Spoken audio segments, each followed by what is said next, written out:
दरम्यान दिवाळी आधी शेतकऱ्यांच्या खात्यात पैसे जमा करा असे आदेश कॅबिनेट बैठकीत मुख्यमंत्र्यांनी दिले आहेत। पूरग्रस्त शेतकऱ्यांना दिलासा देण्याचा प्रयत्न करण्यात येणार आहे। या क्षणाची एक मोठी आणि महत्त्वाची बातमी आपण बघतोय।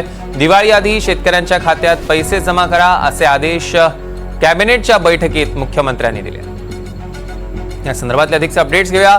सागर कुलकर्णी आपले प्रतिनिधी आपल्या सोबत फोन लाईन वरून जोडले गेले आहेत। सागर,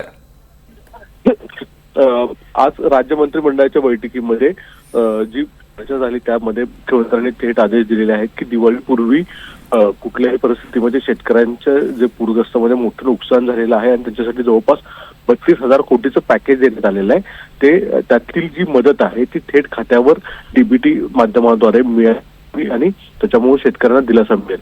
पुढच्या 72 तासामध्ये महाराष्ट्रातल्या शेतकऱ्यांच्या खात्यावर जे पैसे आहेत ते देण्यास सुरुवात होईल असं सांगण्यात येत आहे आणि राज्याच्या मुख्यमंत्र्यांनी तशा स्वरूपाचे आदेश आज राज्य मंत्रिमंडळाच्या बैठकीमध्ये सुद्धा दिले गेलेले आहेत।